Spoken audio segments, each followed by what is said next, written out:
Before we turn to COVID, can I just ask you about the aftermath of the pullout from Afghanistan? Do you or anyone else in government actually know how many British citizens are left in Kabul or in Afghanistan and who want to get out? Good morning, Philip. So, Trevor, forgive me. Of course, the Foreign Secretary, who is travelling in the region and is making sure that anyone who is looking to get out, who is either a UK citizen or qualified to have that ability for safe haven in the United Kingdom, can do so. And as the Foreign Secretary said to the Foreign Affairs Select Committee, and I know you've got Tom Tugendhat later on in your programme, that the numbers are in the low hundreds. The important thing to remember is the evacuation of 15,000 people in a very short space of time is a real tribute both to our armed forces and, of course, to our Foreign Office and Ambassador, specifically in Afghanistan, who and his team did a tremendous job. But we continue to make sure that we hold the Taliban to account in terms of providing safe routes out of the country for those who are looking to leave the country. And as the Foreign Secretary has said, it is in the low hundreds that we are still looking to deliver safe haven for all returnees who are UK citizens. Those few hundreds, of course, are, if you like, the most difficult cases. We know that many of them are actually in hiding. Can you say anything, obviously without endangering their security, about what we're doing to ensure the evacuation of those, frankly, terrified people? Well, and you're quite right. And I think it's very important that when we deal with such sensitive cases, that some of the detail is clearly kept confidential. And I can assure you that the Foreign Office, all the agencies, the Ministry of Defence are all engaged to make sure that those people are able to get out, as well as, of course, the Foreign Secretary, Dominic Raab, holding the Taliban to account in terms of delivering that safe route out of the country for those who are looking to leave and to return to the United Kingdom. Are you genuinely depending on the Taliban's goodwill? Well, I think holding the Taliban to account, if that is what you mean, then we have to hold them to account on this. And I think the Foreign Secretary is doing the right thing by corralling both the sort of the neighbouring countries and those countries that have the greatest influence over the Taliban to make sure that we make sure that they deliver on their promise that anyone who wants to leave the country and has a country of safe haven to welcome them, like the United Kingdom, is able to do so. All right. Let's turn to COVID now, which is your own territory. We understand that the Joint Committee on Vaccines and Immunisation has decided that it can't recommend that children between 12 and 15 should be vaccinated. Yet you and other ministers have decided to ask the chief medical officers of the 4 nations to examine whether you should ignore that advice. So when did we all stop being guided by the science? Well, actually, that is not factually correct. The Joint Committee on Vaccination and Immunisation has done a brilliant job for us, for me, throughout the pandemic, whether it be the prioritisation. If you remember, they prioritised the most vulnerable to serious infection and to hospitalisation and death. And that turned out to be a very good piece of advice. So we listened very carefully to JCVI, their latest deliberation on healthy children. And it's worth just reminding your viewers that we have already been taking the advice of the JCVI and vaccinating young people, 12 to 15-year-olds, who are more vulnerable to serious infection from COVID. So those who are at a higher risk are already being inoculated, vaccinated, as per the advice. The JCVI if you read their advice, on balance, it is marginally more beneficial to vaccinate 12 to 15-year-olds, healthy 12 to 15-year-olds is what they said, but not enough for them to recommend a national vaccination program for healthy 12 to 15-year-olds. And they are the ones who said that the chief medical officers should look beyond what they are qualified to look at. So they looked at things that they are qualified to look at, but they also recognize that there are areas that the chief medical officers, Chris Whitty and his fellow chief medical officers in the devolved administrations should look at in terms of the vaccination of healthy 12 to 15-year-olds. And that is exactly what they'll do now. We have not made any decisions. So we haven't, to your question, decided not to listen to the experts. On the contrary, all four ministers, so the Secretary of State, Sajid Javid, and his fellow ministers in the devolved administrations have agreed to ask the chief medical officers to convene expert groups, including the JCVI being in that, to be able to recommend which way we should go on healthy 12 to 15-year-olds. But we are vaccinating those at highest risk, the 12 to 15-year-olds at highest risk. We already are vaccinating them. Thank you for the explanation, and I understand it completely. But it sounds as though we understand you've asked for that advice this week, which sounds, to be frank, not like you said, the JCVI said we need to take a look at this question in a wider context and make some judgments. It looks a bit like what you've decided is you don't like their non-advice and you want some different advice quickly. Why is it necessary in that sense to have a decision out of the chief medical officers this week, which is what I understand you've asked for?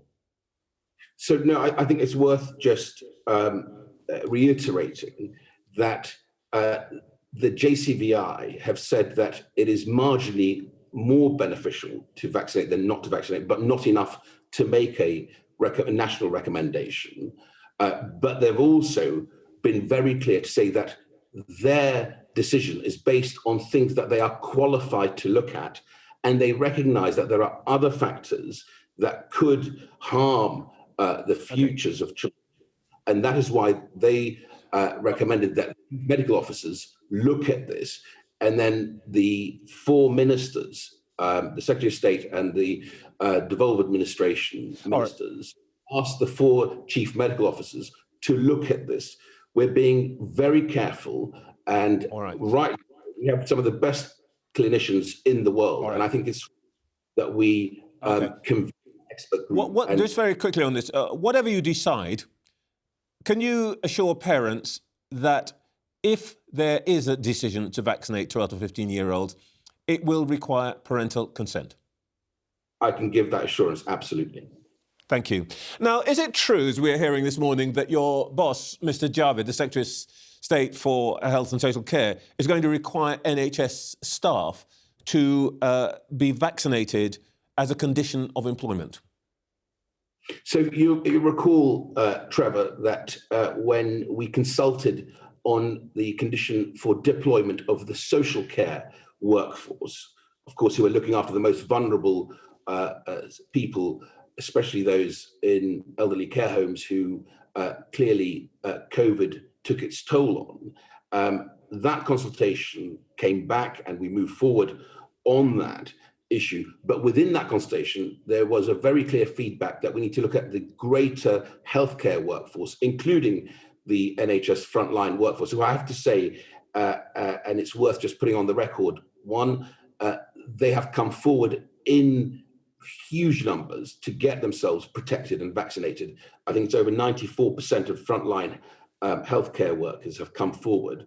But I think it's only right and responsible that we look at the duty of care for healthcare workers on the front line and across the NHS who are looking after people who, when they're entering hospital, are vulnerable to infection, and that we consult and we will come back and, of course, publish that consultation in due course. That sounds really like a yes to me, that you are going to make it a condition of employment unless you find some compelling reason not to do so.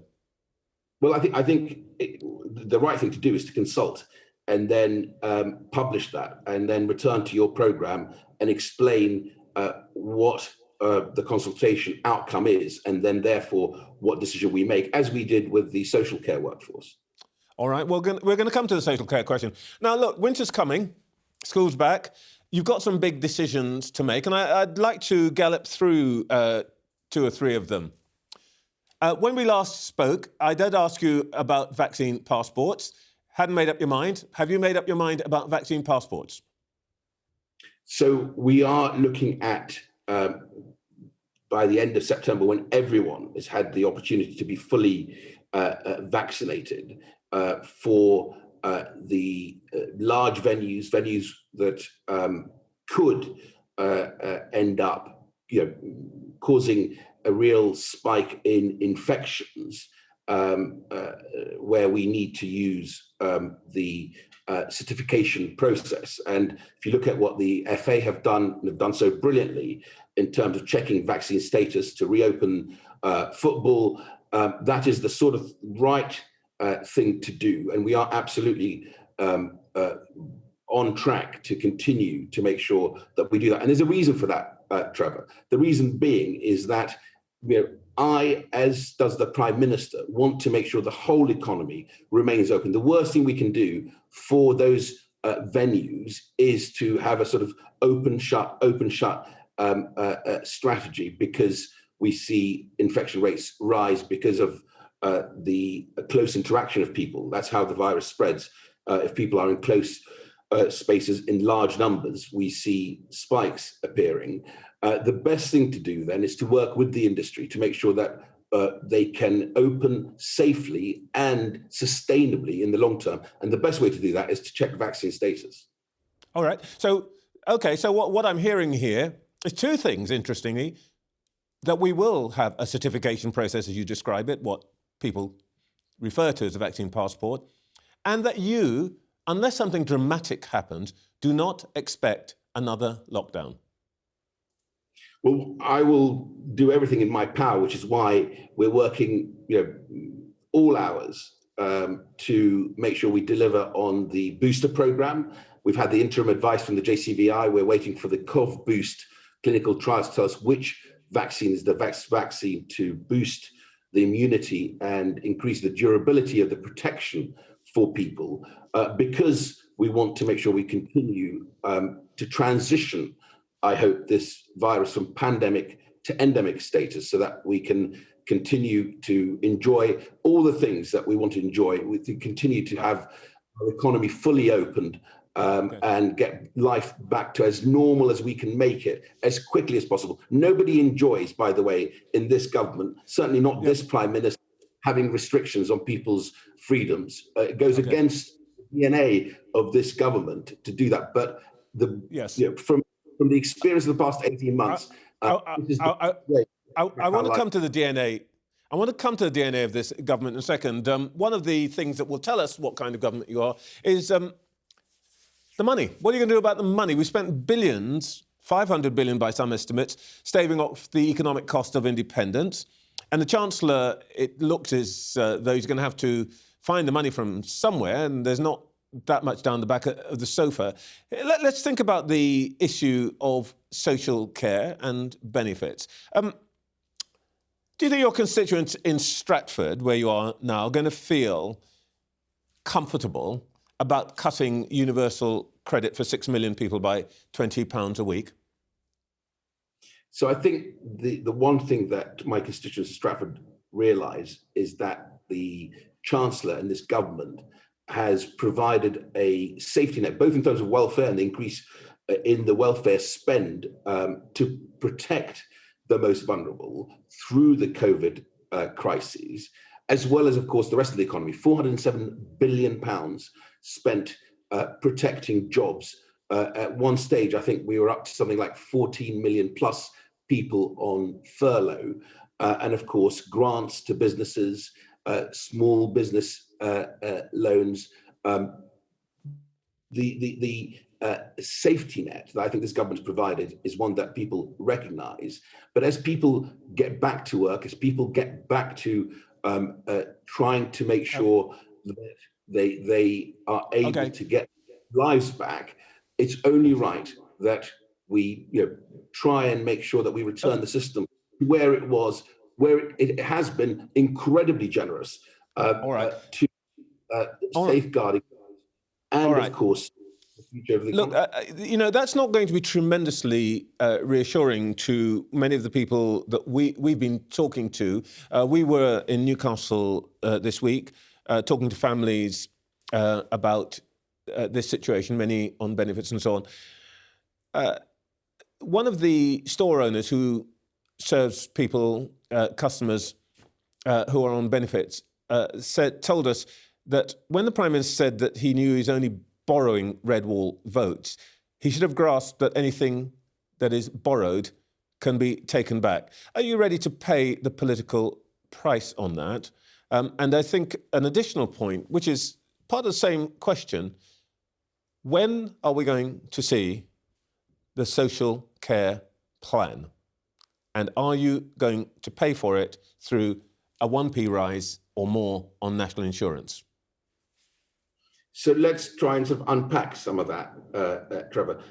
In terms of the red wall, let's take one example, and that is the incredible achievement of Ben Houchen in the Northeast. Why has he done so well? This is a Conservative mayor who has really delivered on the levelling up agenda in real jobs. And that was reflected in the result in his return. Yeah, but he's not responsible for this. You are. Are we going to see a social care plan? Will we pay for it through a rise in national insurance? Or are we now going to see another pledge broken by, as in the triple lock on pensions and your pledge not to raise taxes? So I was sorry, forgive me, I was answering the first half of your question because you were talking about the red wall votes that were borrowed.